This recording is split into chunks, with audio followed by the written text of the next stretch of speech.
안녕하세요. 18층 변호사입니다. 안녕하세요. 네, 변호사님 연휴 기간 동안 좀 안 좋은 뉴스들이 많이 보도가 됐던 것 같아요. 네. 특히 아동학대에 관한 뉴스들이 좀 많았던 것 같은데 네. 그 중에서 구미 특수학교에서 일어난 학생 폭행 사건에 대해서 오늘 좀 다뤄보려고 합니다.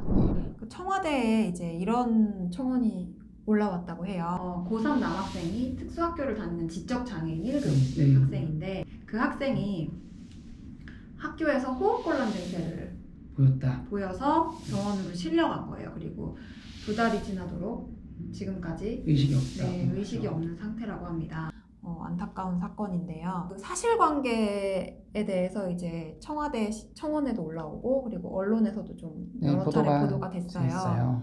그래서 그 부분을 바탕으로 해서 저희가 사건도 좀 재구성해보고 네. 법률적인 부분도 검토를 좀 해보겠습니다.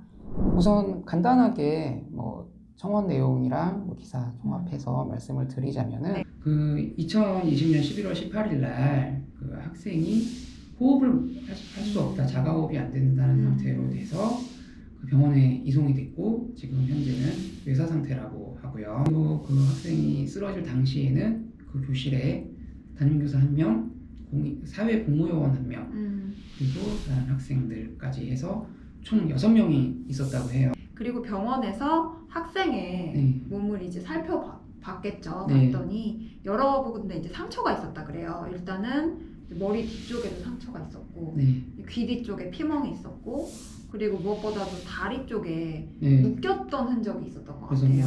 그러니까 살점이 떨어져 나갔다. 그리고 표현이 될 정도로 무릎에 큰 물집이 잡혀 있었다. 이렇게 안타까운 소식이었어요. 그래서 이제 부모님이 이제 그걸 확인을 하시고 이게 일반적인 사고는 아니다라고 이제 생각을 하셔서 사건 조사를 요청을 하신 거죠. 네, 그 과정에서 피해 학생의 쌍둥이 동생이 같은 학교를 다니고 있어서 그 학생이 좀 진술을 좀 한 게 있는데 그 내용 잠깐 해주시겠어요? 그 특수학교에 쌍둥이 동생이 같이 다녔다고 하죠. 그래서 특수학교에 다닌 거 보면 동생도 장애가 있을 수도 있을 것 같아요. 근데 어찌 됐건 목격을 했어요. 그 형이 학대 당하는 모습을 2차례 목격을 했고 이제 어떻게 표현을 했냐면 형이 매트에 돌돌 말리는 걸 2번 봤다고 얘기를 했어요. 이 대목이 너무 안타까운데 이제 동생이 형이 그렇게 고통스러워하는 모습을 2번이나 그렇게 목격을 하고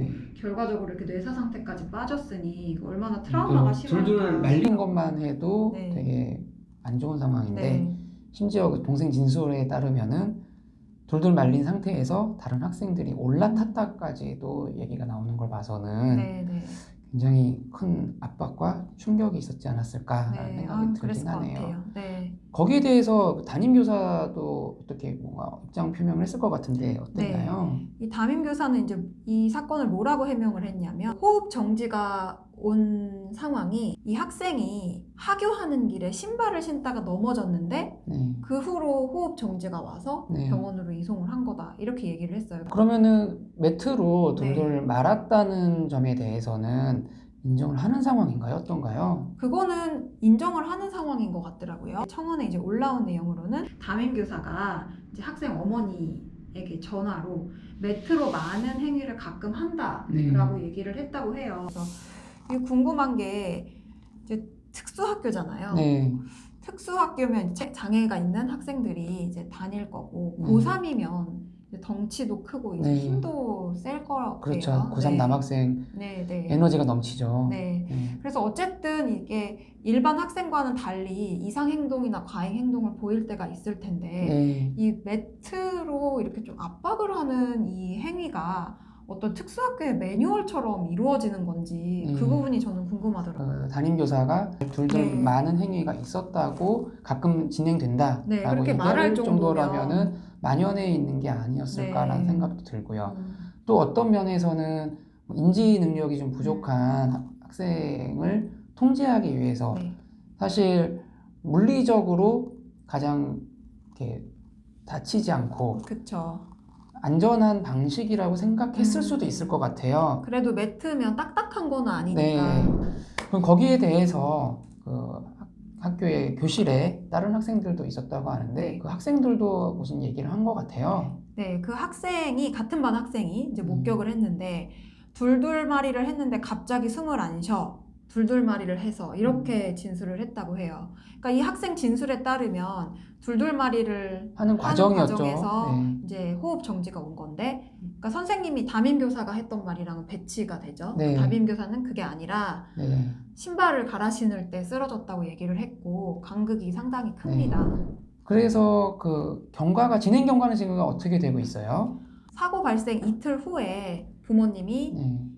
담임교사와 그 현장에 있던 사회복무요원을 대상으로 조사를 요청을 했어요. 네. 그리고 나서 이제 12월에 한 달 후쯤에 언론에서 이 사건을 보도를 몇 건을 했고요. 이제 그러고 나서는 별로 이 사건에 대한 논의가 없었어요. 네. 논의가 없다가 지난 1월에 청와대에 청원이 올라오면서 다시 좀 네. 논의가 되기 시작했어요. 그래서 경찰이 결국에는 그 기소 의견으로 송치를 한 걸로 알고 있는데 그게 언제였죠? 청원이 올라오고 나서 네. 송치가 됐다고 합니다. 그래서 어떻게 송치가 됐냐면 담임교사에 대해서는 과실치상, 장애인복지법 위반으로 송치가 됐고요. 또 학교 법인도 송치가 됐는데 학교 법인은 법인이기 때문에 장애인복지법 위반만. 네. 그렇게 지금 사건이 검찰에 송치돼 있는 상태입니다. 네. 그럼 그 관련해 가지고 또 언론 보도 내용도 살펴봐야 될 것 같아요. KBS 기자가 취재를 했는데 그 내용에 따르면은 뭐 학생이 혼수 상태, 네. 상처가 있고 돌돌마리를 했었다라는 사실, 네. 그리고 돌돌마리를 하는 그 매트는 두껍고 파란색 체육용 매트였다. 네. 그리고 CCTV는 없었다. 이게 안타깝죠. 네. CCTV만 있었어도. 그 교실에는 피해 학생을 포함한 6명이 있었다. 이제 여기까지는 이제 아마 다툼이 없는 내용일 수 있을 것 같아요. 학교 측의 이제 인터뷰한 내용도 있죠. 학교 측 인터뷰에서는 어떻게 얘기를 했던가요?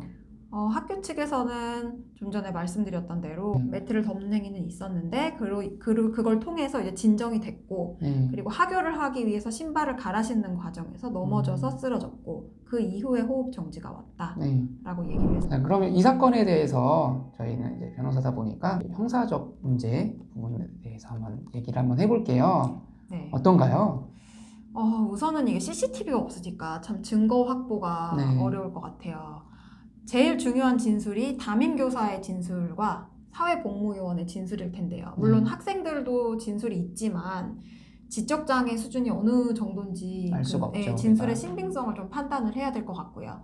그러면 이 사건에 대해서 조 변호사님께서 한번 어디를 우리가 포인트로 봐야 되는지 한번 짚어주시면 좋을 것 같아요. 일단은 진술이 엇갈린다는 부분이죠.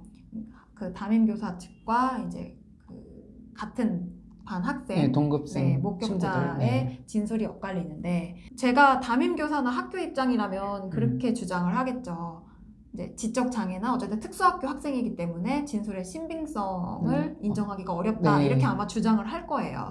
근데 글쎄요, 너무 진술이 구체적이어서 과연 이거를 신빙성이 없다고 할 수 있을지 좀 의문입니다. 두 번째가 좀 핵심적인 부분이 될 것 같은데 그 매트로 덮어놓는다든지 둘둘 마는 행위가 특수학교에서 매뉴얼이라고 해야 되나요? 매뉴얼이나 관행처럼 교육 지침이나 뭐 이런 게 있을까 싶긴 해요. 어떤 과잉 행동을 자제시키는 방법으로 좀 통용이 되는 것인지 아니면 뭐 그냥 그런 게 아닌데 이 담임교사가 임의로 좀 제압하기 위해서 좀 과도한 수단을 쓴 것인지 그게 좀 핵심이 될 것 같아요. 네, 맞습니다. 그래서 뭐 발달 장애가 있는 학생들에 대해서 그 통제하는 방식에 대한 연구 결과가 있어서 그런 상황에서는 이렇게 해야 된다, 이렇게 하는 게 좋다라는 게 있으면 모르겠는데 사실 그럴 가능성이 저는 높지는 않다고 봐요. 그러게요. 그 무거운 체육용 매트로 학생을 누른다는 게 매뉴얼이 있을 수가 있나요? 혹시 여러분도 이 영상을 보시는 분도